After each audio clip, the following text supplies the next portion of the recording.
ચલો મિત્રો, આજે આપણે જોઈએ ગુજરાતના ઇતિહાસના હડપ્પા સભ્યતાના 81થી 100મો પ્રશ્ન. પહેલો પ્રશ્ન છે, કચ્છનું સફેદ રણ હડપ્પા કાળમાં કેવા સ્વરૂપે હોવાનું મનાય છે?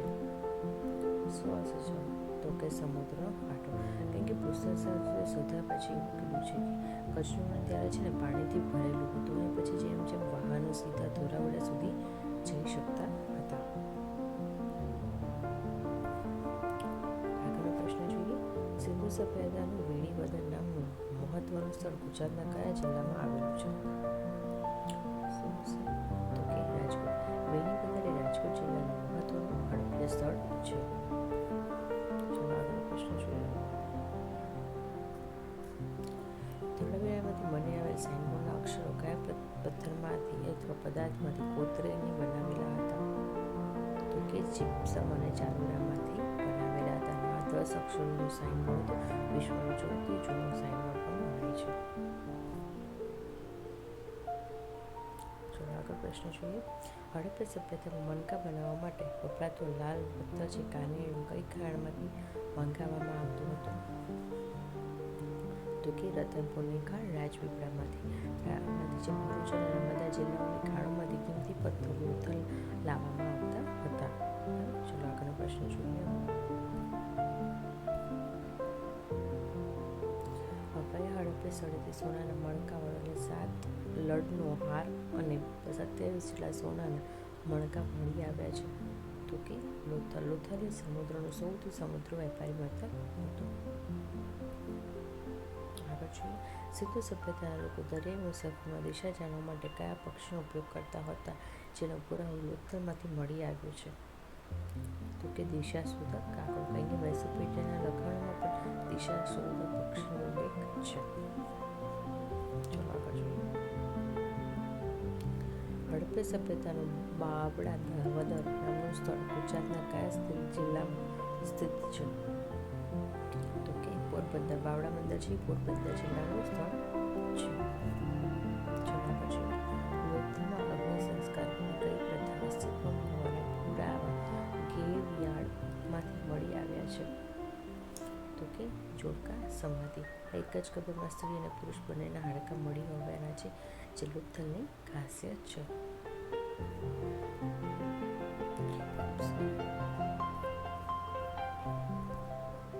હવે આગળનો પ્રશ્ન જોઈએ આપણે. હડપ્પા સભ્યતાના અંત સમયે ગુજરાતમાં કયા પ્રકારના વિશિષ્ટ વાસણો પ્રચલિત બન્યા હતા? શું હશે જવાબ?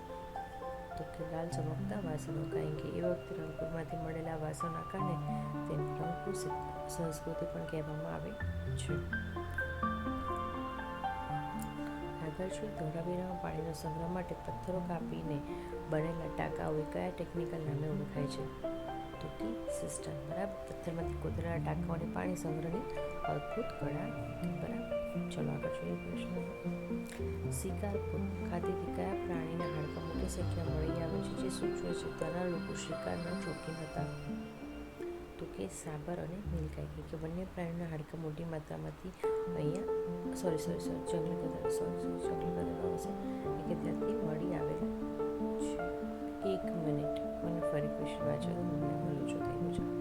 જવાબ રાખજો. નિવેશ કરી દઉં છું.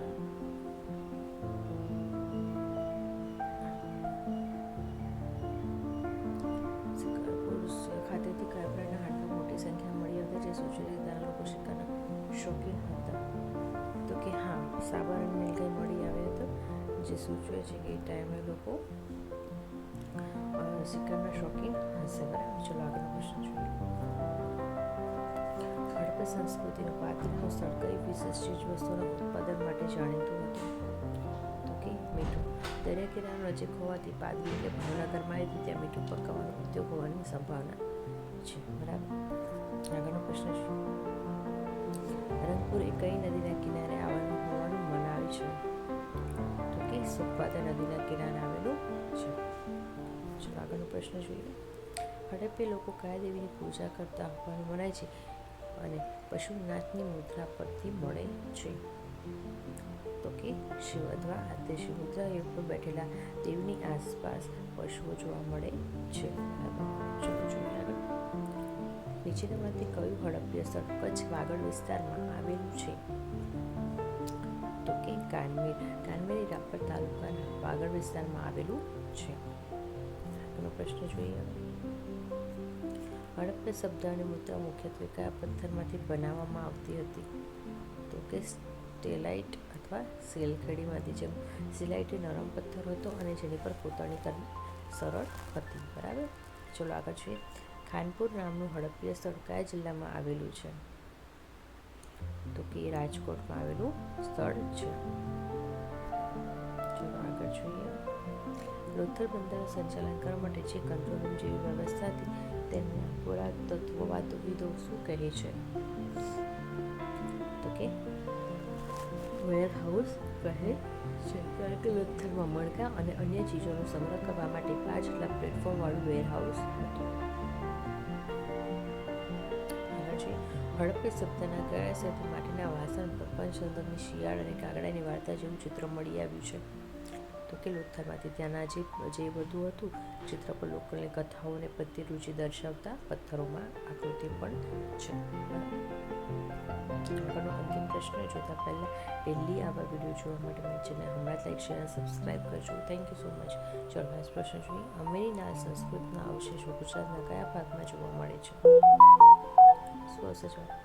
તો કે ઉત્તર ગુજરાત અને કચ્છ. કારણ કે આ પૂર્વ હડપ્પીય સંસ્કૃતિ છે જે કચ્છમાં જોવા મળે છે. Thank you. Please like, share અને સબસ્ક્રાઈબ માય ચેનલ.